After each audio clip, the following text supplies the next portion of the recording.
पुस्तक अणु में विभु गागर में सागर।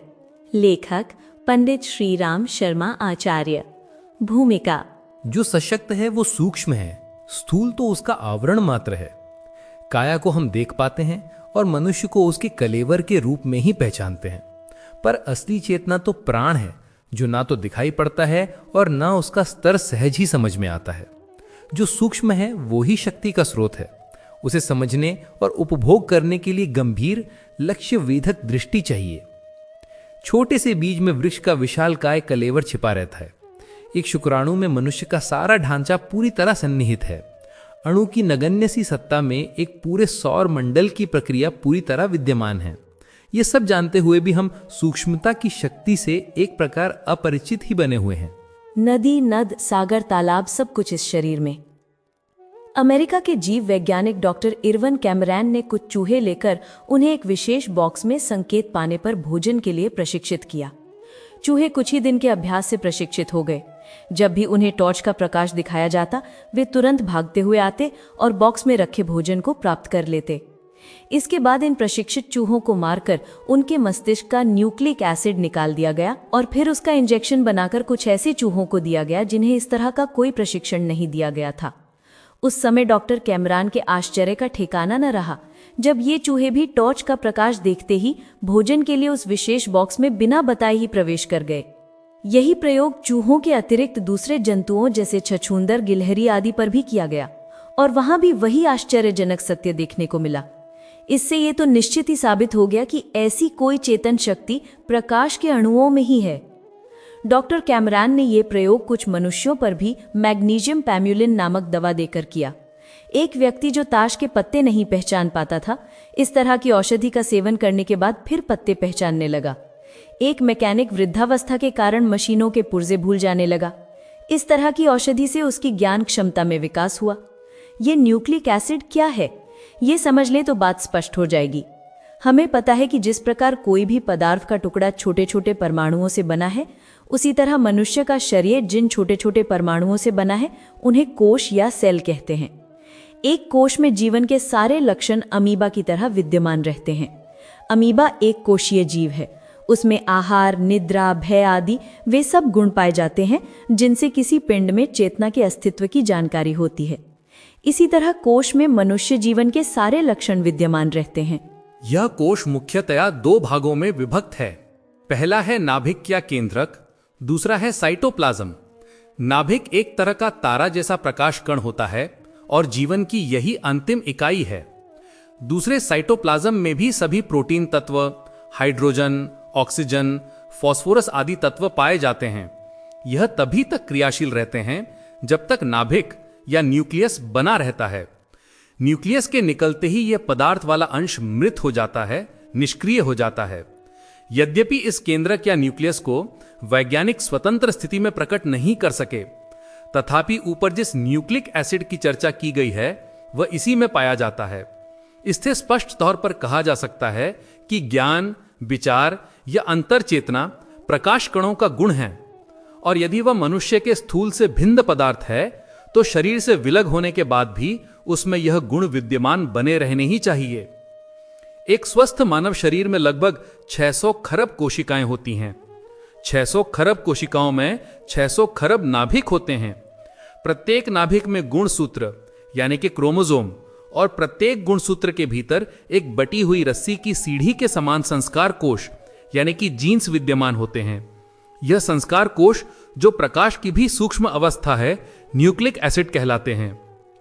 यह एक प्रकार की विद्युत चुंबकीय शक्ति है और कोश के भीतर सारे स्थूल द्रव्य में तिल में तेल के समान व्याप्त है। इसीलिए वैज्ञानिकों को उसके स्वतंत्र होने पर भी एसिड होने का भ्रम हो रहा है। वस्तुतः अपवाद स्वरूप कुछ प्राणियों को छोड़कर शेष सभी प्राणियों की कोशिकाएं अनेक तत्वों की बनी होते हैं। जो तत्व विकृत होते हैं वहां उस तरह के विषाणु पैदा होते रहते हैं। उसका फल बीमारियां होती हैं। अपने आप में शुद्ध और समुन्नत कोशिकाओं से जीवन, आयु और प्राण की वृद्धि भी होती रहती है। अब यह विश्वास किया जा रहा है कि प्रत्येक प्राणी की कोशिकाओं का विश्लेषण कर लिया जाए और मानव शरीर में उनकी समीक्षा की जाए, तो जिस जाति की कोशिकाएं बहुतायत से पाई जा रही होंगी, पूर्व जन्म उसी से संबंधित रहा होगा। कोशिकाएं प्रोटोप्लाज्म नामक जीवित पदार्थ से बनी होती हैं। इसके भी साइटोप्लाज्म और नाभिक या न्यूक्लियस दो भाग होते हैं। साइटोप्लाज्म अर्ध पारदर्शित जल मिश्रित जेली की तरह का होता है, जिसमें अनेक प्रकार के प्रोटीन, लवण, शर्करा और वस्तुएं होती हैं। पर नाभिक के बारे में अभी निश्चित तथ्य नहीं प्राप्त किए जा सके। इसका संबंध प्राण विद्या से है। जब उससे वैज्ञानिक अनेक जानकारियां प्राप्त करेंगे तो पूर्व आध्यात्म की और भी विलक्षण पुष्टि होगी। पर एक बात यहां अभी सिद्ध हो गई कि आहार क्रम को बदलकर कोशिकाओं को बदला जा सकता है। भले ही ये क्रम मंदगामी हो, पर यदि एक ही प्रकार के पदार्थ खाने में लिए जाएं, तो उसी प्रकार की कोशिकाओं को विकसित और सतेज कर विषाणुओं और दुर्बल एवं अधोगामी योनियों में पाई जाने वाली कोशिकाओं को हटाया और कम किया जा सकता है। इसका प्रभाव ये होता है कि मनुष्य में जो पाश्विक वृत्तियां होती हैं, वो इन कोशिकाओं की मंद, अशुद्ध और जटिल स्थिति के कारण होती हैं। उन्हें बदलकर शुद्ध सात्विक बनाया जा सकता है। अस्वाद व्रत और उपवास का महत्व इस जानकारी के आधार पर और भी बहुत अधिक बढ़ जाएगा। यदि कोशिका को काटकर नाभिक से अलग कर दिया जाए तो कोशिका की मृत्यु हो जाएगी, पर नाभिक में स्वतः निर्माण की क्षमता होती है। हमारा आध्यात्मिक दर्शन ये कहता है कि उस नाभिक में इच्छा, आशा, संकल्प और वासना का अंश रहता है। उसी के अनुरूप वह दूसरा जन्म ग्रहण करता है। कोशिकाओं में पाए जाने वाले क्रोमोसोम्स के क्रियाकलाप के विषय में अभी ठीक ठीक जानकारी नहीं मिल सकी है। प्रत्येक पदार्थ में क्रोमोसोम की संख्या अलग अलग होती है। गेहूं में 42, मनुष्य शरीर की कोशिकाओं में 46 और किन्हीं किन्हीं जीवों की कोशिकाओं में 100 तक क्रोमोसोम पाए जाते हैं। ये क्रोमोसोम भी जीन नामक परमाणुओं से बने होते हैं। इनके अलग अलग रंग भी होते हैं। उन कणों को एलील कहा जाता है। जब इन सब की विस्तृत खोज होगी तो अनुमान है मन, बुद्धि, चित्त, अहंकार आदि सूक्ष्म तत्वों की और भी विशद जानकारी होगी। इनमें नाभिक हर घड़ी क्रियाशील रहता है और वो इन क्रोमोसोम के माध्यम से साइटोप्लाज्म को भी गतिशील रखता है। यद्यपि कोशिकाओं के अंदर निर्माण और क्रियाशील रखने वाली शक्ति न्यूक्लियस या नाभिक ही हैं, पर साइटोप्लाज्म का कार्य उससे कम महत्वपूर्ण नहीं। दोनों एक दूसरे के पूरक हैं। सच पूछा जाए तो साइटोप्लाज्म भी उतना ही शक्तिशाली, व्यापक और विशाल है। जब इनकी वैज्ञानिकों ने विस्तृत खोज की तो पता चला कि एक साइटोप्लाज्म के अंदर एक बड़ी भारी झील है। उसमें कई इतने बड़े महानगर हैं जितने न्यूयॉर्क, वॉशिंगटन, लंदन, पेरिस, वारसा या दिल्ली आदि। उसमें छाए हुए कोहरे को हटाकर देखा गया तो एक भयंकर हलचल दिखाई दी। उसी में अनेकों कोश ही प्रकाश कणों का एक स्वतंत्र शरीर बनाए हुए निकल जाते हैं। उनमें ये सारी याददाश्तें बनी रहती हैं जो जीवित अवस्था में ज्ञान में आई थीं। इतना ही नहीं, इस अवस्था में भी वह ज्ञान संपादन की क्षमता से परिपूर्ण होता है। केवल स्थूल क्रियाएं जैसे बोलना, पकड़ना, उठना, बैठना आदि उससे नहीं हो सकता। ये किसी विशेष अवस्था में ही संभव है। उपरोक्त प्रयोग इस बात का साक्षी है कि हमारी मानसिक चेष्टाएं, जिन्हें विचार, इच्छाएं या ज्ञान कुछ भी कहें, मनुष्य शरीर की रासायनिक प्रक्रिया मात्र नहीं, प्रकाश मानव कणों या सूक्ष्म शरीर के कारण है। ये एक ऐसा सिद्धांत है जो यदि सिद्ध हो जाता है तो न केवल पुनर्जन्म, भूत प्रेत, दूरदर्शन, दूरश्रवण, विचार संप्रेषण, परकाया प्रवेश, परलोक आदि की भारतीय मान्यताओं की ही पुष्टि होगी, वरन योगाभ्यास की उन क्रियाओं का भी समर्थन होगा जो शरीरधारी आत्मचेतना के विराट विकास के लिए बड़ी तपश्चर्या और कष्ट साध्य प्रयोगों द्वारा भारतीय तत्वदर्शियों ने आविष्कृत की है। केंद्रक स्थित ये तत्व जो स्मृतियां अर्जित करता है, मनुष्य शरीर की समस्त 600 खरब कोशिकाओं में पाया जाता है। यदि उसे खींचकर लंबाई में बढ़ाया जाए तो वो संपूर्ण ब्रह्मांड को, अर्थात अब तक की खोज के अनुसार 1,86,000 गुणा 60 गुणा 60 गुणा 24 गुणा 365 गुणा 50,000 करोड़ मील लंबा होगा। इतने लंबे फीते में प्रत्येक कोश में 100 करोड़ अक्षरों के हिसाब से उपरोक्त संख्या में इसका गुणा करने से जो संख्या बनेगी, उतने अक्षरों की और उन अक्षरों से बने शब्दों की स्मृति मनुष्य रख सकता है। ये कोशिकाएं शरीर के विभिन्न अंगों में विभिन्न गुणों वाली होती हैं। उसकी जानकारी करने पर शरीर द्वारा शरीर की ही चिकित्सा कर लेना भी संभव हो जाएगा। और अधिक भीतरी मर्म स्थलों की खोज हुई तो मनुष्य यंत्रों के द्वारा अनेक ऐसी शक्तियां प्राप्त कर लिया करेगा जिनकी संभावनाएं तंत्र विज्ञान से संबंध रखती हैं। इनमें अणिमा, गरिमा, लघिमा आदि सिद्धियां भी सम्मिलित होंगी। कोशिकाओं के भाग, कोशिकावरण, plastid, vacuole, endoplasmic reticulum, centriole और माइटोकॉन्ड्रिया आदि की विस्तृत जानकारी होगी तो ब्रह्मांड के अनेक रहस्यों का पता शरीर में ही लग जाया करेगा। इन सब ने शरीर में नहरों और नदियों का सा जाल बिछा रखा है। देखा गया कि ये संरचनाएं जब परस्पर जुड़ती हैं या संबंध स्थापित करती हैं तो एक बड़ी भारी सड़क बनती हैं। लाखों मील लंबी नहरें दिखाई देती हैं। कोशिकाओं के कुछ अंश उतने उठे हुए दिखाई देते हैं जैसे वह हिमालय अथवा आल्पस पर्वत हों। उन पर प्रकृति के वह पदार्थ भी झलकते और चमकते दिखाई देते हैं जो पर्वतों और नदियों के किनारे दिखाई देते हैं। नेत्र विस्फारित हो उठते हैं कि आखिर एक परमाणु के अंदर यह सब कैसी हलचल है। मनुष्य जो भी खाता है वह शरीर में स्थापित विद्युत केंद्रों को पहुंचता है। वहां से हर स्थान की आवश्यकता के अनुरूप ऊर्जा की सप्लाई होती है। उसे देखकर लगता है इन सब कामों को कोई इंजीनियर बड़ी ही कुशलता पूर्वक चला रहा है। कोशिकाओं के संबंध में अभी तक स्थूल जानकारियां ही मिली हैं। उनके आधार पर ही चिकित्सा जगत में हलचल पैदा हो गई है। ऐसे ऐसे इंजेक्शन और औषधियां बना ली गई हैं जिनसे अब मनुष्य का केवल कायाकल्प करना शेष रह जाएगा। बाकी रोगों को नष्ट करना, दीर्घ जीवन प्राप्त करना सब वैज्ञानिकों की मुट्ठी में हो जाएगा। इन कोशिकाओं को जीव वैज्ञानिकों ने शरीर के जीवन का आधार कहा है। सर्वप्रथम जीव विज्ञानी जोहर ने यह बताया कि रसायन जीव विज्ञान से गठबंधन हुए बिना चैतन्य जगत स्थिर नहीं रह सकता। उन्होंने एल्यूमिनियम और यूरिया नामक शारीरिक रसायन का संश्लेषण कर यह सिद्ध किया कि शारीरिक रसायन और धातुओं को प्रयोगशाला में नहीं पकड़ा जा सकता। ये घोषणा रसायन और औषधि जगत में तीव्र हलचल पैदा करने वाली थी। तब से अब तक 50,000 यौगिकों की खोज की जा चुकी है, किंतु जीवन के संबंध में कोई युक्तिसंगत विश्लेषण वैज्ञानिक प्रस्तुत नहीं कर सके। किंतु वैज्ञानिकों ने उसकी खोज का संकल्प अवश्य किया। खोजते खोजते वे कोशिका और उसके द्वारा उत्पादनों और घटकों तक जा पहुंचे। उन्होंने देखा कि कोशिका या सेल्स जिनसे मिलकर शरीर बना है के भीतर जो सैकड़ों यौगिक भरे पड़े हैं उन्हें निश्चित रूप से प्रयोगशाला में बनाया जा सकता है। उन्होंने इस बहुत ही सूक्ष्म कोशिका के भीतर जीव विज्ञान को भी सूक्ष्मदर्शी यंत्रों द्वारा देखने से जो निष्कर्ष प्राप्त हुए, यद्यपि वे अपूर्ण हैं, पर जितने हैं जड़वादी मान्यता को काट देने के लिए वही काफी हैं। वैज्ञानिक दृष्टि में कोशिका वह पिंड है जिसमें संपूर्ण जगत का सूक्ष्म दर्शन छिपा हुआ है। उसे अध्ययन कर लेने वाला कभी नास्तिक नहीं हो सकता है। यद्यपि यह अत्यंत सूक्ष्म संरचना है तथापि बोधगम्य है, नोएबल है। एक बिंदु में मनुष्य के लाल रक्त की लगभग 5,000 कोशिकाएं समा सकती हैं। यह कोशिका झिल्ली पौधों और बैक्टीरियाज में अपेक्षाकृत अधिक मोटी और कड़ी होती है। यह एक प्रकार की निर्जीव चहारदीवारी है। सूक्ष्म जलीय जगत तो उसके अंदर बंद है। आइए उस पर एक दृष्टि डालकर देखें कि वहां कौन से तत्व क्या कर रहे हैं।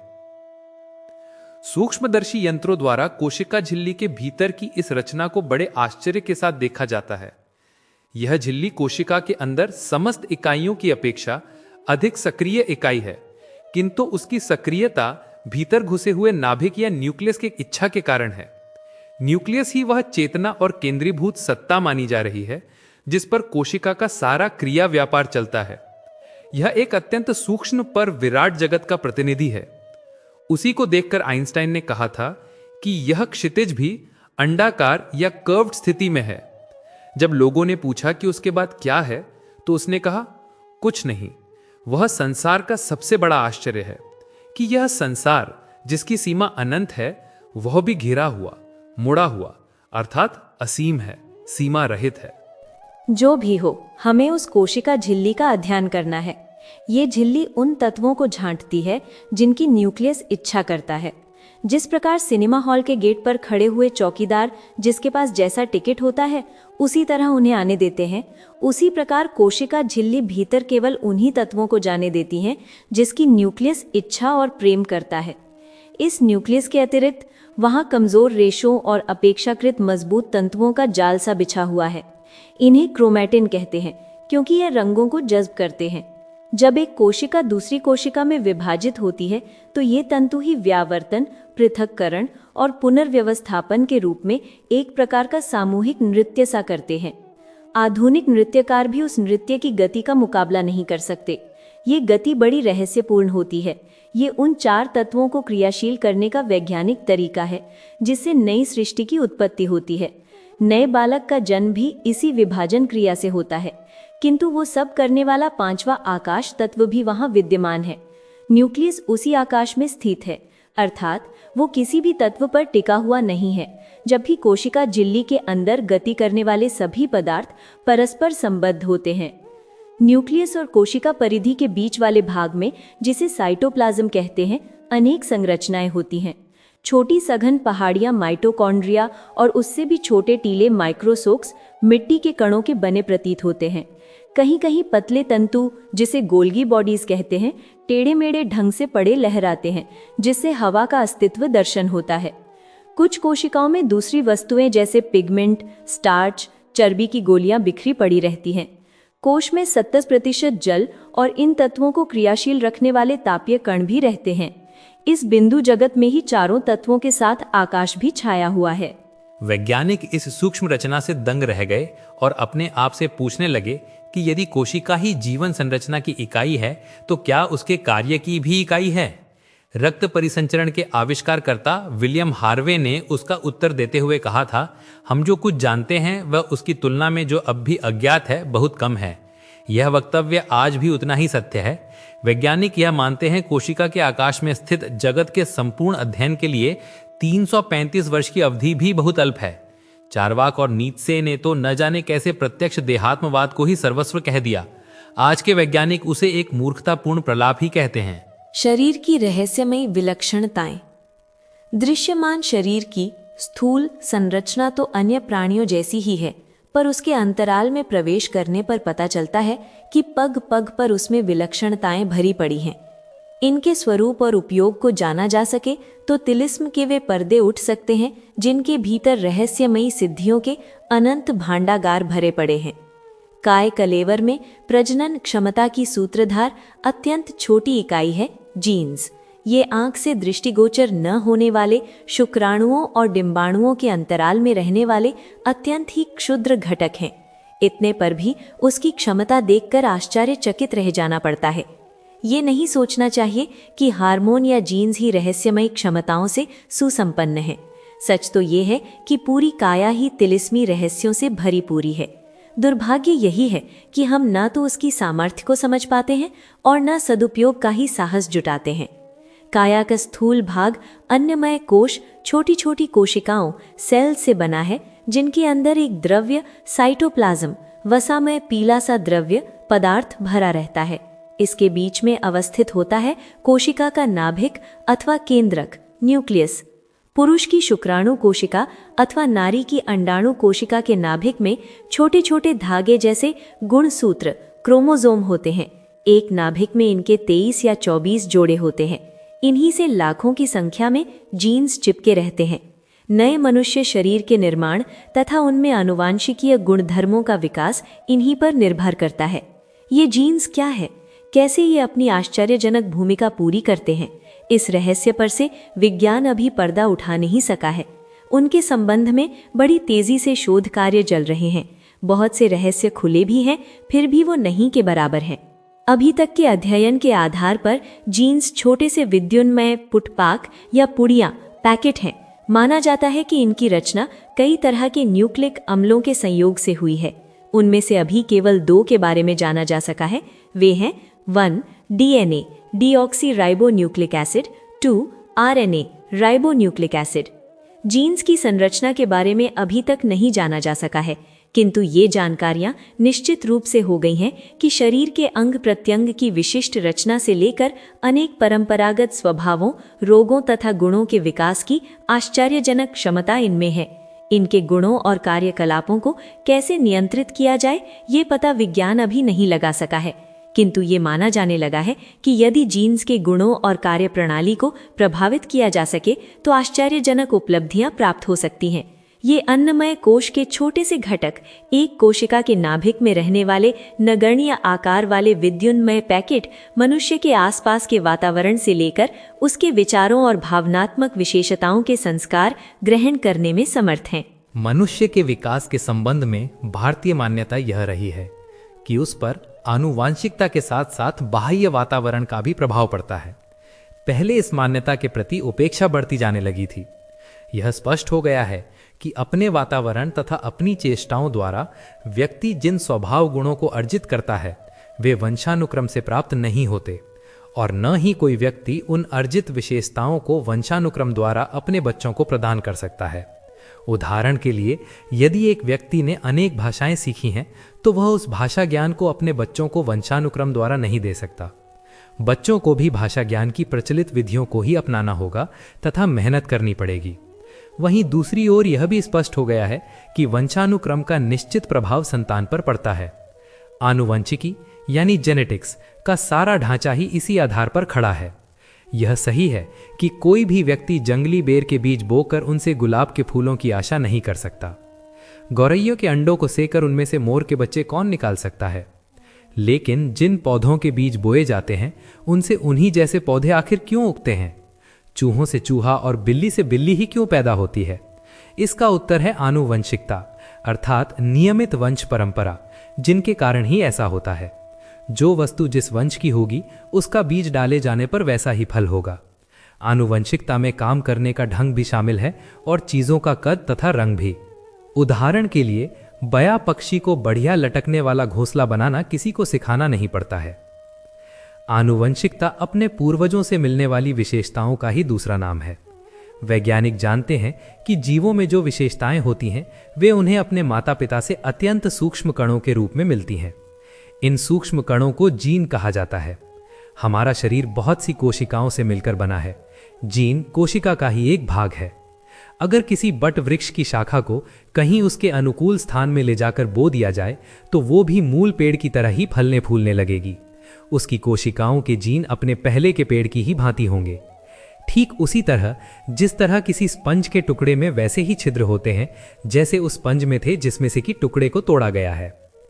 अधिकांश पौधों और जीवों की उत्पत्ति नर और मादा से होती है। कुछ जीन नर से और कुछ मादा से मिलते हैं। जरबेरी झाड़ी के गुलाब तो नहीं, लेकिन ऐसा पौधा अवश्य उगा सकते हैं जिसमें एक की बजाय दो तरह के फूल हों। काली बिल्ली का बच्चा एकदम सफेद हो सकता है। यदि कोई पौधा या जानवर दो तरह की विशेषता के जीन आनुवंशिकता द्वारा प्राप्त करता है और दोनों का प्रभाव बराबर रहता है तो दोनों के मिलने से तीसरी विशेषता उत्पन्न होती है। अगर लाल गाय और सफेद रंग का सांड हो तो उनका बछड़ा ना तो सफेद होगा और ना लाल, वह भूरा यानी दोनों के बीच के रंग का हो सकता है। ऐसा हो जाने के नियम की वैज्ञानिक व्याख्या आनुवंशिकता के सिद्धांत के आधार पर की जाती है। जीन ही इस आनुवंशिकता के वाहक हैं और आनुवंशिकता की बुनियादी इकाई हैं। अभी तक किए गए परीक्षणों से यही जाना जा सका है कि व्यक्ति की शारीरिक विशेषताएं जैसे रंग, रूप, नेत्र, त्वचा, खून का प्रकार, लंबाई, ठिगनापन आदि सब ही आनुवंशिक होते हैं। ये शारीरिक गुण भी मात्र माता पिता से नहीं प्राप्त होते, वरन वे दादा परदादा तथा अन्य पूर्वजों से क्रमशः संक्रमित होकर आते हैं। वंशानुगत गुणों में माता पिता का दाय प्रत्येक गुण में आधा होता है, यानी माँ का 1/4 और पिता का 1/4। उनके पूर्व के 4 पितरों में प्रत्येक का दाय प्रत्येक गुण का 16वां भाग होता है, अर्थात चारों पितरों का कुल दाय 1/4 भाग होता है। शेष 1/4 और पुरानी पीढ़ियों से आते हैं। व्यक्ति के संस्कार तो उसके जन्म जन्मांतरों की संचित संपदाएं और साधन हैं, किंतु उसके उपयुक्त उपकरण अन्नमय कोश में निर्माण के घटक जीन्स, क्रोमोसोम्स का भी स्वरूप निर्धारण कितनी सूक्ष्मताओं और जटिलताओं के आधार पर होता है, ये आनुवंशिकी की आधुनिक खोजों द्वारा भी स्पष्ट होता है। भारतीय मनीषी इन सूक्ष्मताओं से परिचित थे, तभी वे सुसंतति के लिए माता पिता का चरित्रगत तपस्वी संयमी होना अनिवार्य बतलाते थे। इंद्रिय लिप्साओं की खुजली को शांत करते रहने की कुचेष्टाओं के साथ सुसंतति की आकांक्षा करते रहना एक असंभव कल्पना मात्र है। उसके सफल होने की कदापि कोई भी संभावना नहीं है। अन्नमय कोश की इन सूक्ष्मताओं से परिचित होकर अपना जीवन क्रम उस प्रकार व्यवस्थित कर व्यक्ति न केवल सुयोग्य संतति के जनक जननी बनने की क्षमता से, अपितु उन अनेक विशिष्ट क्षमताओं विभूतियों से संपन्न बनता है जिनसे मनुष्य शरीर की सार्थकता और गरिमा है। अन्नमय कोश की साधना स्वयं की इन क्षमताओं के विकास का ही नाम है। आनुवंशिकता का प्रभाव बिल्कुल सीधा और स्थूल नहीं होता, उदाहरण के लिए किसी माता पिता में से दोनों को या किसी एक को टीबी रोग यानी क्षय रोग हो तो इसका अर्थ कदापि नहीं कि बच्चे को जन्म से ही टीबी यानी क्षय रोग हो, अपितु इसका सिर्फ ये अर्थ है कि बच्चे के शरीर में ऐसी वृत्ति या तत्परता विद्यमान है कि क्षय रोग के कीटाणु शरीर में पहुंचते ही वहां जड़ पकड़ लेंगे। इसी प्रकार मान लीजिए कि बढ़ई है जो अपने काम में बड़ा दक्ष है। ये कार्य दक्षता बच्चे में जन्मजात रूप से नहीं उत्पन्न होती, अपितु यदि बच्चे को भी कुशल बढ़ई बनाना है तो उसे बढ़ईगिरी का काम सिखाना ही होगा। हाँ, उस बच्चे के हाथ ऐसे हो सकते हैं जिनके द्वारा कि उन औजारों का अधिक अच्छा उपयोग संभव हो जो बढ़ईगिरी के काम आते हैं। इसीलिए आनुवंशिकता और पर्यावरण दोनों को समान महत्व दिया जाता है। आनुवंशिकता द्वारा अर्जित गुण नहीं प्राप्त होते, कुछ जन्मजात गुणों के आधार ही आनुवंशिकता को माना जाता है। ये जन्मजात गुण वंशानुक्रम के लक्षण कहे जाते हैं। वंशानुक्रम के लक्षण क्रोमोसोमों के आधार पर प्राप्त होते हैं। क्रोमोसोमों में होते हैं जीन जो व्यक्ति के कैरेक्टरिस्टिक्स का निर्माण करते हैं।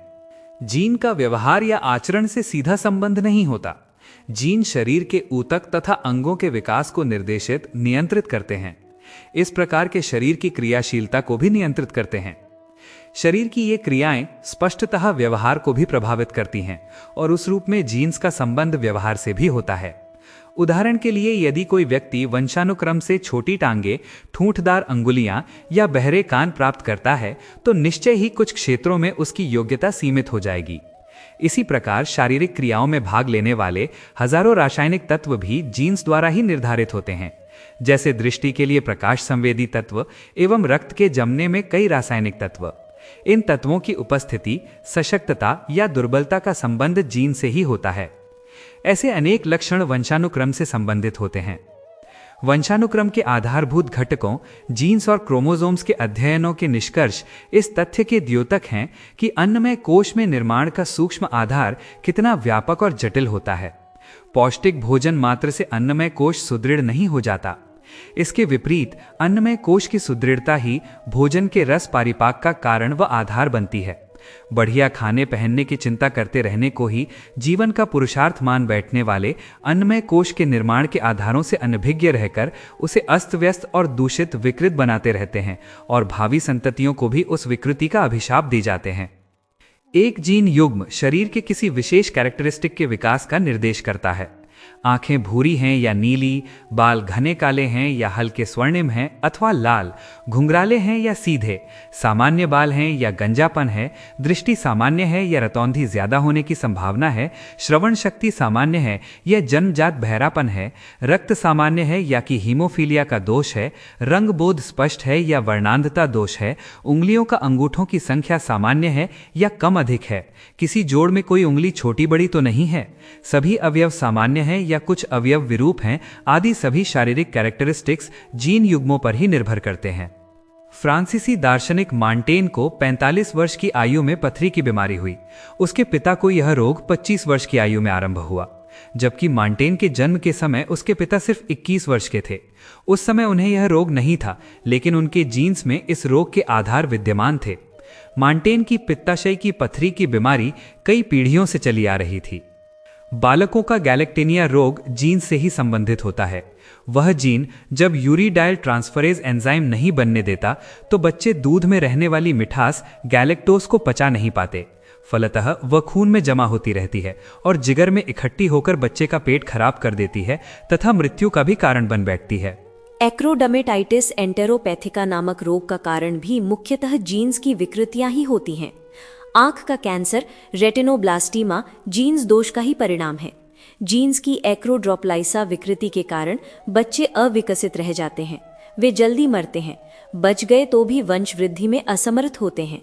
ऐसे दोष वाली महिलाएं गर्भवती होने पर स्वयं की भी प्राण रक्षा नहीं कर पाती, बच्चे की जान तो खतरे में होती ही है। राइजोबियम नामक जीवाणु की जीन को यदि धान, गेहूं, ज्वार, बाजरा आदि फसलों की जड़ों में पलने वाले किसी जीवाणु में प्रत्यारोपित करना संभव हो तो इन फसलों के लिए अधिक उर्वरक नहीं खर्च करना पड़ेगा। भारत समेत विश्व भर की आनुवंशिकी प्रयोगशालाओं में इस हेतु प्रयास हो रहा है। स्थूल दृष्टि से उपेक्षणीय लगने वाले इस अन्नमय कोश में अति सूक्ष्म घटक जीन्स के साथ मनुष्य के उत्कर्ष की कितनी धाराएं, संभावनाएं जुड़ी हैं, इसे देखकर इसके रचयिता उस महान कलाकार की कलाकारी को शत शत नमन ही करते बनता है। अंतर में बार बार यही हूक उठती है कि क्या ही अच्छा होता कि हम इन महत शक्तियों के जागरण और उपयोग की विधि जान पाते, सीख पाते और अपना पाते। प्रत्यक्ष से भी अति समर्थ अप्रत्यक्ष। योग वशिष्ठ में एक महत्वपूर्ण आख्यायिका आती है।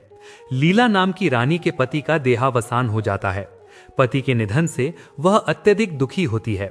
तब महर्षि नारद आकर कहते हैं, जिसके लिए तुम विलाप कर रही हो वो इसी तुम्हारे उद्यान में एक नया परिवेश धारण कर चुके हैं।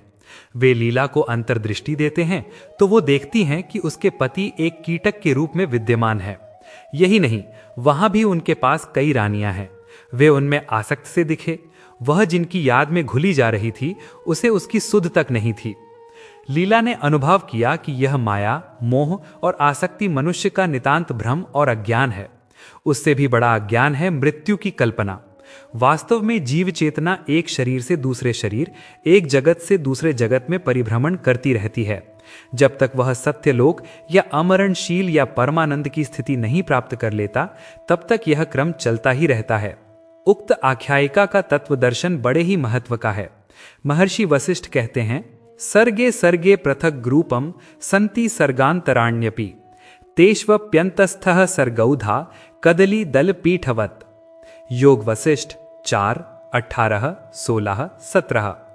आकाशे परमाणवंतर द्रव्यादे रणुके अपि च जीवाणुर्यत्र तत्रैदम जगद वेत्ति निजम वपुः। योग वशिष्ठ 3, 44, 34। अर्थात जिस प्रकार केले के तने के अंदर एक के बाद एक अनेक परतें निकलती चली जाती हैं, उसी प्रकार एक सृष्टि में अनंत सृष्टियों की रचना विद्यमान है।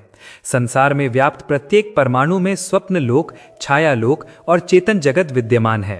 उसी प्रकार उनमें प्रसुप्त जीवन, पिशाच गति तथा चेतन समुदाय की सृष्टियां ठीक इस दृश्य जगत जैसी ही विद्यमान है। देखने में यह प्रत्यक्ष जीवन और गति अधिक समर्थ और शक्तिशाली दिखाई देते हैं, किंतु यह अपनी भूल तथा स्थूल दृष्टि मात्र है। यदि अपने ज्ञान चक्षु जागृत हो जाएं और लीला की तरह अंतर्दृष्टि से सृष्टि की गतिविधियों, उन अवस्थाओं की समर्थता को समझ पाएं, तो यह पता चलेगा कि शक्ति और सामर्थ्य की दृष्टि से दृश्य जगत सबसे कमजोर है। उसके आंखें, कान, नाक, हाथ पांव, पेट आंतों की सामर्थ्य बहुत सीमित है। उससे भी आगे उसका प्रेत या उसका छाया शरीर विद्यमान है। यह अपेक्षाकृत अधिक सामर्थ्यवान है। वह वेद की तरह गतिशील, पहाड़ तक उठा लेने जितना बलवान और निमिष मात्र में सैकड़ों मील दूर की खबर ले आने वाला अंतर्दृष्टा है। उससे भी आगे की एक और सत्ता है, देव सत्ता। समस्त शक्तियों, साधनों और दिव्य ज्ञान से परिपूर्ण है। वहां न भय है, न ईर्ष्या, न द्वेष और न अभाव। मृत्यु की पीड़ा भी नहीं सताती। प्रियजनों का वियोग भी नहीं रुलाता।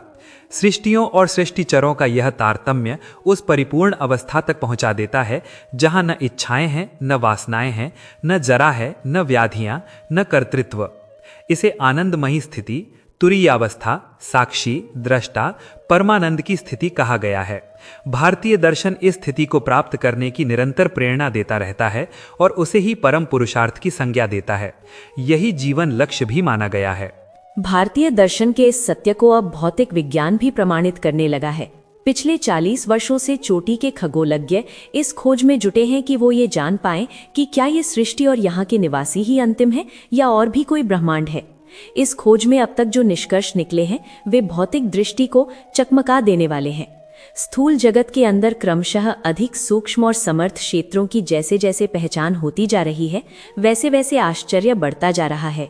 एक के भीतर अनेक सृष्टियों की कल्पना वैसी ही है जैसे जल के भीतर एक और जल।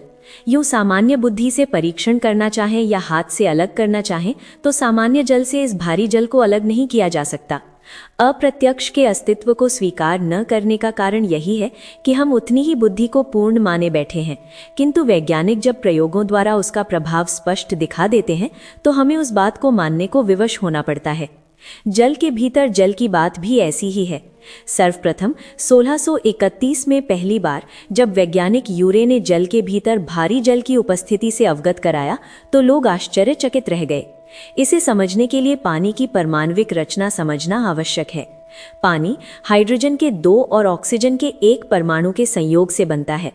सामान्य जल तथा भारी जल में अंतर हाइड्रोजन के हल्के और भारी होने से पड़ता है।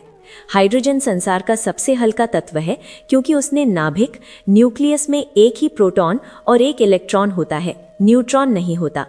किंतु जब उसमें एक प्रोटॉन के अतिरिक्त एक न्यूट्रॉन भी आ जाता है तो यही जल अणु भारी जल हो जाता है और उसकी विशेषताएं 1000 गुना अधिक बढ़ जाती हैं। इसे सामान्य जल का सार कह सकते हैं। तभी तो 6500 किलोग्राम पानी में से उसका कुल 1 किलोग्राम अंश ही मिलता है। किंतु महत्वपूर्ण इतना है कि सामान्य जल 100 डिग्री सेंटीग्रेड पर उबलने लगेगा और 0 पर जमकर बर्फ हो जाएगा, किंतु भारी जल 101.4 डिग्री सेंटीग्रेड पर उबलता है और शून्यावस्था से पूर्व ही अर्थात 3.8 डिग्री सेंटीग्रेड पर ही जम जाता है। 1 लीटर सामान्य जल का वजन जहां मात्र 1 किलोग्राम होता है, वहां भारी जल 1100 ग्राम अर्थात 1 किलो 100 ग्राम होता है। काम तो ये उससे भी अधिक महत्वपूर्ण करता है। अभी यूरेनियम के विखंडन की तकनीक का पूरी तरह का विकास नहीं हुआ, अतएव जहां भी अणु रिएक्टर है वहां मंदक और शीतक का प्रयोजन यही जल पूरा करता है। इसकी 150 मीट्रिक टन मात्रा से 200 मेगावाट शक्ति की विद्युत पैदा की जाती है।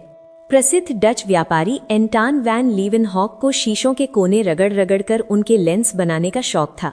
एक बार उसने ऐसा लेंस बना लिया जो वस्तुओं की आकृति 270 गुना परिवर्धित दिखा सकता था। उसने इस लेंस की सहायता से जब पहली बार गंदे पानी को देखा तो उसमें लाखों की तादाद में कीटाणु दिखाई दिए। उसके मन में जिज्ञासा जागृत हुई।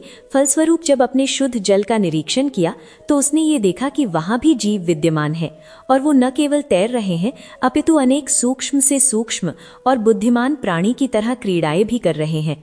वो इस दृश्य से इतना अधिक अभिभूत हो उठा कि उसने अपनी पुत्री मारिया को भी बुलाया और दोनों घंटों इस कौतूहलपूर्ण दृश्य को अवाक देखते रहे। अब तो उससे अनेक गुना शक्तिशाली सूक्ष्मदर्शी बन गए हैं और उनसे दृश्य जगत के निर्माण के आधार परमाणुओं का विस्तृत अन्वेषण और अध्ययन भी संभव हो गया है।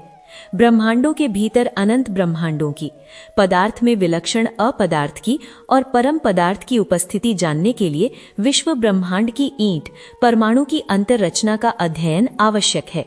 परमाणु की लघुता को नापना हो तो कोई ना कोई सापेक्ष सिद्धांत ही अपनाना पड़ेगा। उदाहरण के लिए एक कांच के गिलास में भरे पानी के परमाणुओं को यदि बालू के कण बराबर मान लिया जाए तो गिलास की समस्त बालू अटलांटिक महासागर में डाल देने से वो पट कर एक खील का लंबा चौड़ा मैदान बन जाएगा। परमाणु पदार्थ की अत्यंत लघुतम इकाई है। यदि 25 करोड़ परमाणुओं 25 करोड़ सैनिकों की एक हथियारबंद सेना मानकर उन्हें एक पंक्ति में फॉलन होने का आदेश दिया जाए तो उनके लिए 1 इंच भूमि पर्याप्त है। ये अंश भार में इतना क्षुद्र होता है कि हाइड्रोजन के एक परमाणु का भार कुल 1 करोड़वें ग्राम से भी कम होगा, किंतु इनकी शक्ति बहुत अधिक होती है। उसकी कल्पना करना भी कठिन है। परमाणु पदार्थ का सबसे छोटा टुकड़ा होता है। इसके स्वरूप को देखना हो तो अपनी आंख और बुद्धि को 1 इंच के 20 करोड़वें भाग से भी अधिक सूक्ष्म करना पड़ेगा। यदि किसी शक्तिशाली सूक्ष्मदर्शी से देखा जाए तो इस परमाणु के भीतर भी एक व्यवस्थित सृष्टि मिल जाती है। यह आश्चर्य की बात है कि परमाणु भी पोला होता है। उसके बीचों बीच केंद्रक और नाभिक के अतिरिक्त शेष भाग खाली पड़ा रहता है। केंद्रक और खाली पड़े पड़े स्थान की अलग अलग माप करनी हो तो सापेक्ष गणना करनी पड़ेगी। यदि न्यूक्लियस या केंद्रक को गेंद के बराबर मान ले तो परमाणु का शून्य आकाश 2000 फीट व्यास के घेरे जितना अर्थात 10 गुणे 20 साइज के 10 बड़े कमरों के बराबर होगा। अभी तो इनमें और भी कई गुण विद्यमान हैं। न्यूट्रॉन, प्रोटॉन, पॉजिट्रॉन आदि, इनकी संख्या लगभग प्रमुख 30 तथा अन्य लगभग 200 हैं। प्रत्येक पदार्थ इन अधोपरमाणिक कणों सब एटॉमिक पार्टिकल से बने होते हैं। इनकी संख्या किसी में कम किसी में अधिक होती है। उसी के अनुसार वे हल्के व भारी होते हैं। ये तत्व भी एक से अधिक हो सकते हैं। हाइड्रोजन के परमाणु में केवल 1 प्रोटॉन और 1 ही इलेक्ट्रॉन होता है, इसलिए वो दुनिया का सबसे हल्का तत्व है। इसमें न्यूट्रॉन नहीं होते। हाइड्रोजन के बाद हीलियम आती है। इसमें प्रोटॉन और इलेक्ट्रॉनों की संख्या तो 1-1 बढ़ी ही, साथ ही न्यूट्रॉन भी 2 बढ़ जाते हैं। तत्वों में इन अणुओं के बढ़ने का क्रम इसी तरह बढ़ता रहता है। प्राकृतिक रूप से उपलब्ध यूरेनियम, जो अब तक का सबसे भारी तत्व माना जाता है, में 62 प्रोटॉन, 146 न्यूट्रॉन तथा 62 इलेक्ट्रॉन होते हैं। प्रोटॉन धन आवेश और इलेक्ट्रॉन ऋण विद्युत आवेश होता है। इनकी संख्या परमाणु में समान होती है, इसीलिए प्रत्येक कण में विद्युत ऊर्जा होते हुए भी उसका प्रभाव व्यक्त नहीं होता। इलेक्ट्रॉन, प्रोटॉन, न्यूट्रॉन आदि कण अत्यधिक वेग वाले होते हैं, किंतु तो भी इनकी गति प्रकाश की गति से कम होती है। डॉक्टर सुदर्शन तथा टेक्सास यूनिवर्सिटी अमेरिका के उनके सहयोगी डॉक्टर विलाने डक ने ऐसे कणों को टार्डियन की संज्ञा दी है। इन कणों में द्रव्य भार शून्य से कुछ अधिक मात्रा में विद्यमान रहता है, किंतु इससे भिन्न प्रकार के कुछ कण वो होते हैं जिनमें द्रव्य भार बिल्कुल नहीं होता, किंतु जिनकी गति प्रकाश की गति 1,86,000 मील प्रति सेकंड या 2,99,902.2 किलोमीटर प्रति सेकंड होती है। इन्हें लक्सॉन कहा जाता है। इस वर्ग में फोटॉन, न्यूट्रिनो तथा ग्रेविटॉन आते हैं। टेकियॉन इन दोनों से भी भिन्न कोटि के कण हैं। इनमें या तो भार नाम की सत्ता है ही नहीं, या है भी तो नाम मात्र के लिए, किंतु इनकी गति प्रकाश की गति से भी बहुत अधिक होती है। और अब ये माना जाने लगा है कि जिस दिन इस वर्ग के कणों की खोज संभव हो गई, उस दिन सारा ब्रह्मांड नंगी आंखों से दिखाई देने वाला एक नन्हा सा क्षेत्र मात्र रह जाएगा। अर्थात उस दिन मानवीय चेतना का अस्तित्व अत्यधिक विराट हो जाएगा। इस परिकल्पना के कुछ ठोस आधार हैं। इलेक्ट्रॉन और पॉजिट्रॉन, जो कि टॉर्डियन किस्म के परमाणविक कण हैं, परस्पर मिलने पर गामा किरणें पैदा करते हैं। इन किरणों में प्रकाश की गति होती है, अतएव वे लक्सॉन वर्ग में आ जाती हैं। अब यदि लक्सॉन के घटक न्यूट्रिनो व ग्रेविटॉन आदि मिलकर कोई नई रचना प्रस्तुत करते हैं, तो वह निस्संदेह टेकियॉन वर्ग का तत्व होगा और उसे एक ब्रह्मांड से दूसरे ब्रह्मांड के छोर तक पहुंचने में कुछ सेकंड ही लगेंगे, जबकि प्रकाश कणों को वहां तक पहुंचने में शताब्दियां लग जाती हैं। परमाणु के भीतर के इन कणों से विनिर्मित सृष्टि बहुत महत्वपूर्ण तथा एक स्वतंत्र भूखंड ही प्रतीत होता है, जिसमें नाभिक सूर्य की तरह चमकता है, इलेक्ट्रॉन तारों की तरह चक्कर लगाते हैं, न्यूट्रॉन और प्रोटॉनों में पहाड़, नदी, नद, वृक्ष, वनस्पति आदि के अद्भुत अनोखे दृश्य दिखाई देते हैं। ये तो रही बात दृश्य की। परमाणु अपने आप में अंतिम लघुता नहीं है, उससे भी सूक्ष्म तत्व उसके अंदर बैठे हैं, और वह परमाणु की तुलना में इतने छोटे हैं जितनी सौर मंडल की तुलना में पृथ्वी। सन 1911 की बात है। अर्नेस्ट रदरफोर्ड नामक एक अंग्रेज वैज्ञानिक एक प्रयोग कर रहे थे। सीचे की बनी हुई एक प्रकार की बंदूक की नली में उन्होंने थोड़ी सी रेडियम धातु रखी। सामने एक पर्दा लगाकर उन्होंने बीच में शुद्ध सोने का एक पत्थर लगा दिया। यह पत्थर बहुत पतला था, तो भी परमाणुओं की सघनता तो थी ही। उस पर रेडियम के परमाणुओं ने गोलियों की तरह बौछार की। ध्यान से देखने पर पता चला कि कुछ परमाणु उस पत्थर को भी पार कर गए हैं और उनकी आभा सामने पर्दे पर पड़ रही है। यह सीधे मार्ग से कुछ हटी हुई थी। विचार करने से मनुष्य समुद्र के रहस्य को भी ढूंढ लेता है। रदरफोर्ड ने सोचा, यदि सोने के परमाणु ठोस होते तो रेडियम के परमाणु उसे वेद कर पार नहीं जा सकते थे।